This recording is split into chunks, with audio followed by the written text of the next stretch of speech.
Let's briefly revisit what we discussed last week about abstract expressionism, colored field painting, and neo-Dada. There was a clear pushback against prevailing trends motivated by a response to commodity culture. Pop art emerged as a reaction to this media landscape of the 1950s and early 1960s. During this time, media was transforming. Hollywood, television, newspapers, and radio created a constant flow of information. Artists responded to this world in different ways, which brings me to a key theme of this class, the relationship between artists and their environment. The subject, the artist's identity, feelings, and the response to the surroundings manifested differently than in abstract expressionism. Instead of bold, gestural, drippy marks, pop artists adopted a more mechanical approach, creating works that resembled graphic design and mass-produced prints. Then there was camp, a concept explored by Susan Sontag in her notes on camp. This perspective celebrated surface-level aesthetics and exaggeration, deliberately avoiding deeper meaning, a stark contrast to the notion of kitsch. We see a pattern. Just as there was a pushback against the establishment with early avant-garde art, abstract expressionism faced its own resistance. This brings us to today's focus, which sits within the context of postmodernism. Remember how I described modern art as compartmentalized? Postmodernism represents a melting, a blending, an interweaving that challenges binary thinking. Rather than absolute right and wrong, we see a merging of approaches. With this in mind, let's turn to minimalism. Artists were encouraged to focus on experiencing an artwork by eliminating non-essential forms, features, and concepts. This somewhat aligns with Clement Greenberg's ideas about the object and how materiality became crucial. The difference is that it wasn't an external cold object, but it required engagement. Human contact, the idea of being there to experience an artwork firsthand, this was essential. In minimalism, artists encouraged viewers to appreciate the experience of an artwork by eliminating all non-essential forms, features, or concepts. Using simple shapes and hard edges, the goal was to expose viewers to the essence of form and materials. Have you seen something like this before? At first glance, it might resemble a display at a department store. These pieces were mechanically produced and repeated, somewhat similar to Warhol's repetition of Campbell soup cans, but they focus on the viewer's experience of entering a space. This is a sculpture by Donald Judd, a significant minimalist artist whose work emphasized shape and objectness. It invited viewers to fully experience these objects in person. When looking at art, I encourage you to look more deeply by breaking down and observing what you see before you. While these pieces may appear identical, they're not. Looking up reveals the bottom of one piece, while looking down shows the top of another. A matter of perspective. We discussed this weeks ago. Point of view. How you see things. The work is about repetition and weight. These volumes seemingly float in space. Richard Serra made art using sheets of iron, bending and twisting them to create fascinating effects. As you enter these works, you might see just a sliver of light peeking through between them. There is a wonderful museum called Dia Beacon that houses some of these remarkable sculptures called Torqued Ellipse. These pieces feature two overlapping elliptical forms. As you walk through one, everything goes completely dark. Then suddenly light appears again. The forms never touch or create a seal. It's purely their shape that creates this effect. The experience is central to his work. Serra also focuses on how his art affects viewers. In the late 1970s, he created Tidal Arc, a very large metal piece installed in downtown Manhattan's financial district. Instead of hurrying straight from the subway to one's office, people had to walk around this enormous sculpture. It forced them to experience art in their daily lives, much like we often forget to appreciate a sunset or nature's beauty just because we're too busy. Most people disliked it because it disrupted their commute, their trip to work. In many ways, this is the point of minimalism, to challenge your sense of experience when most would rather read about it and understand how it was supposed to make you feel or what does it really mean. Eva Hesse would be considered a post-minimalist because she pioneered several innovative approaches. Most minimalists at that time were primarily men, creating very rigid, controlled, mechanically made works. What made Hesse remarkable was that she was the first minimalist artist who took a more personal approach. Her works were softer and more organic. She would initially sculpt pieces that appeared mechanical, but as they settled, they would transform into softer, more human-like, accessible forms. This became one of her signature characteristics. She also experimented with transparent materials that appeared luminous in the daylight. Robert Ryman focused intensely on the material of paint itself, specifically white paint. When viewing his work in a museum, you're struck by the sheer number of white paintings. The texture and brushstroke varies. Some are smooth, while others are thicker and maybe even uneven. Ryman's work is purely about white paint. The paint's thickness creates depth and shadow rather than flatness.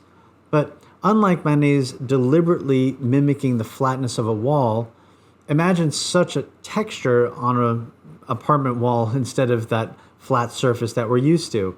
The work appears raw and organic, very different from the controlled, mechanical, minimalist pieces that we've seen earlier.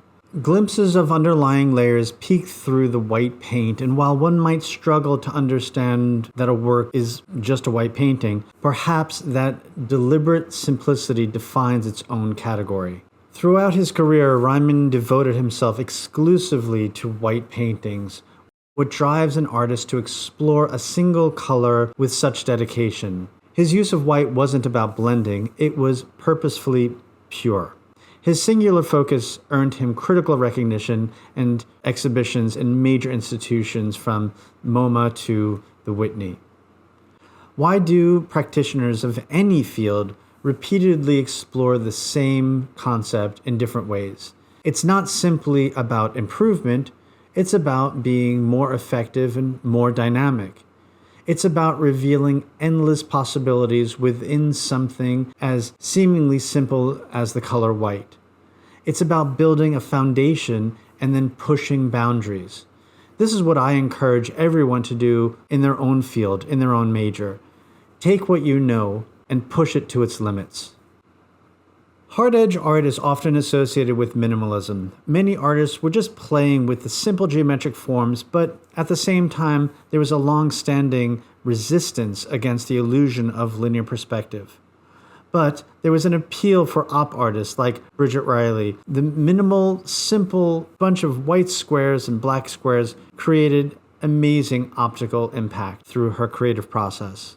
Fluxist artists promoted the spirit of rebellion against the commercial art market's elitism. They prioritized the creative process over the finished product, taking an anti-object stance that emphasized the process of making, doing, and experiencing. Fluxists were a broad international movement that emerged simultaneously across multiple countries. One early example was what was known as a happening. For example, a minimalist sculpture made of blocks of ice, unlike in a traditional museum piece that was meant to be viewed repeatedly, the essence of this work was the event itself, watching the ice melt and observing how the form changes through a natural process. In the end, you would not be able to revisit the sculpture. Nam June Paik worked with found objects, particularly old television screens that displayed abstract forms. His pieces explored the intersection of radio waves, television signals, light, sound, and motion, all in sculptural form.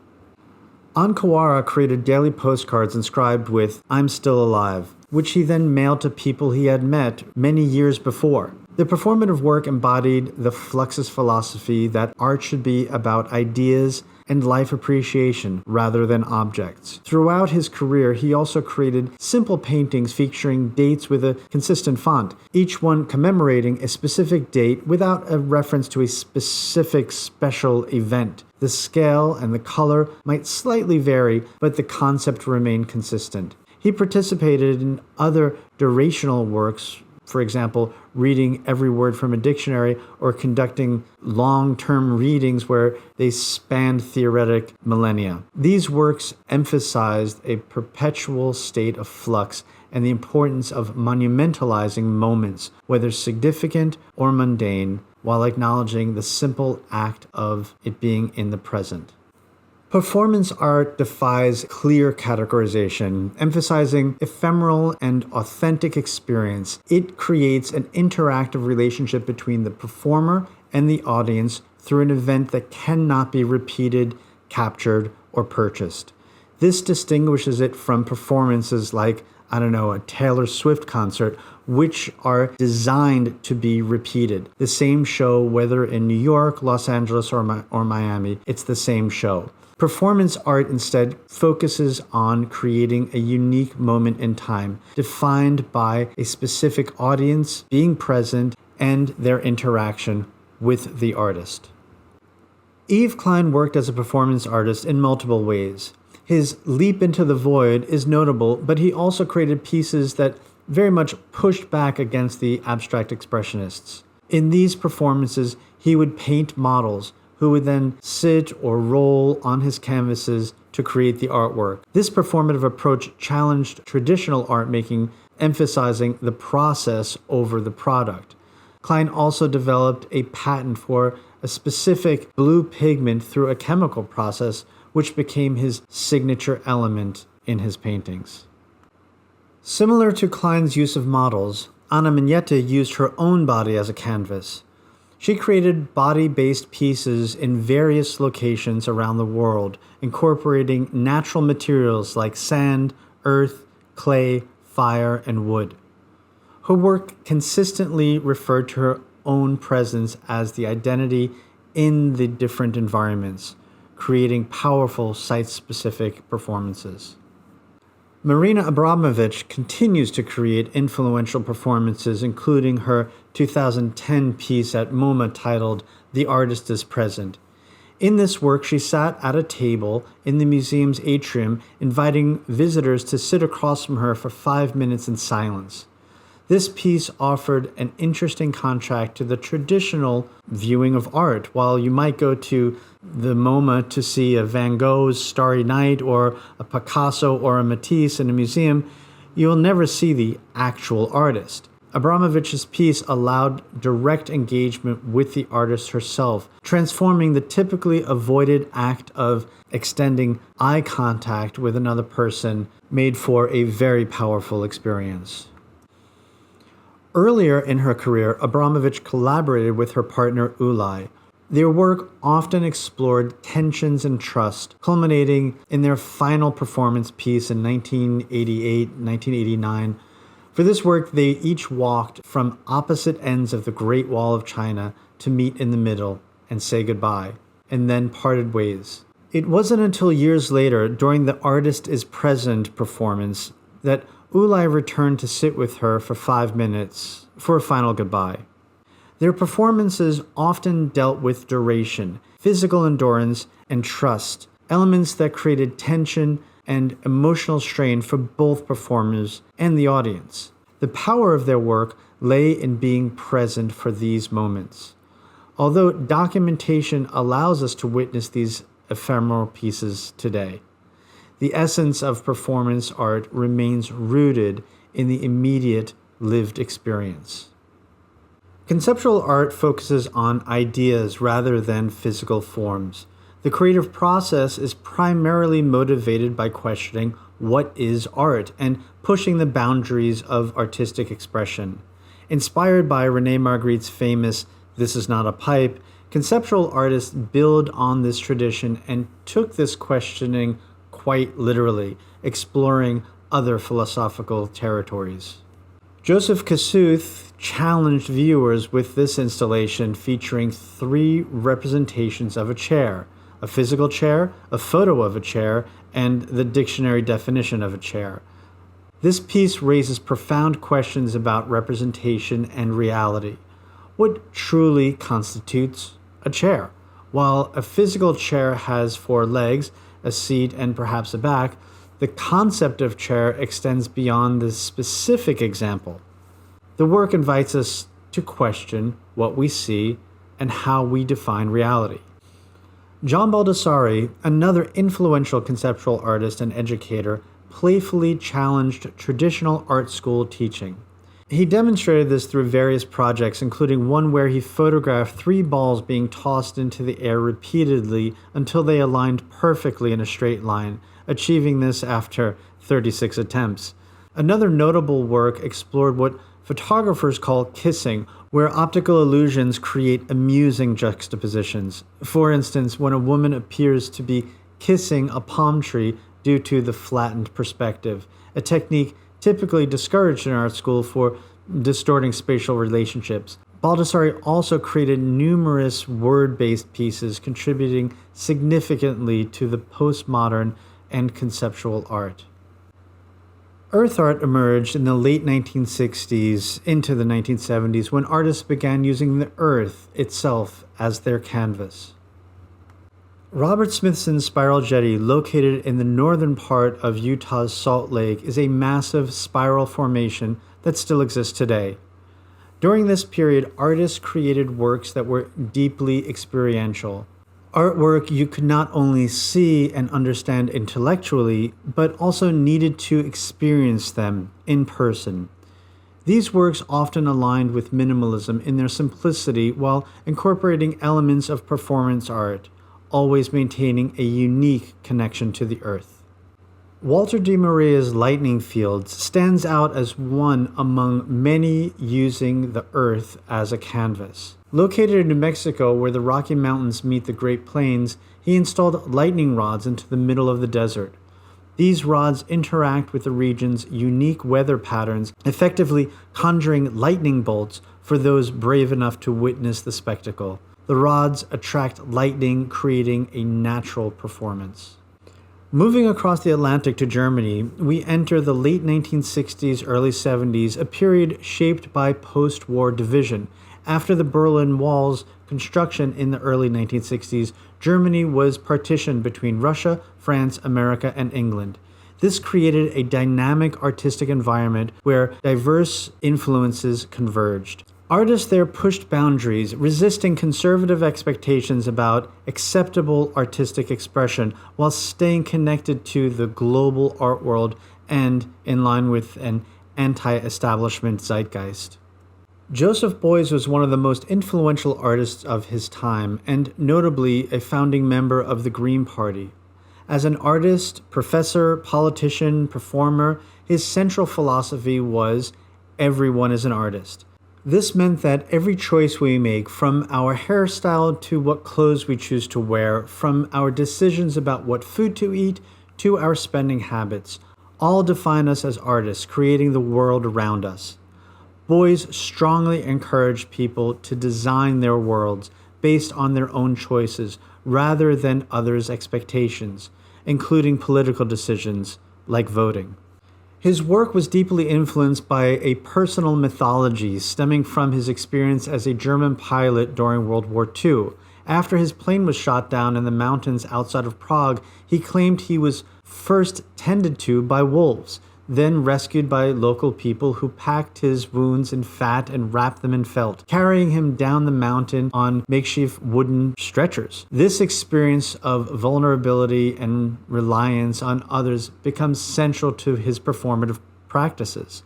The reoccurring use of felt in his work, including this famous felt suit, referenced his foundational story. While the actual details of the tale cannot be verified, his mythology of rescue and human interdependence consistently inform his performance and his artistic work. Gerhard Richter is another significant figure who we will discuss later regarding portrait painting. While he's very well known for his photorealistic work, he also created numerous abstract paintings. His work exemplifies this spirit of the Neue Wilden, the New Expressionists. Sigmar Polke's work demonstrates an intriguing mix of references. For instance, his work references Albrecht Dürer, a renowned Northern Renaissance German artist, but he transforms his classical reference into something decidedly contemporary. His contrast between historic references and modern execution is striking, very common for Sigmar Polke.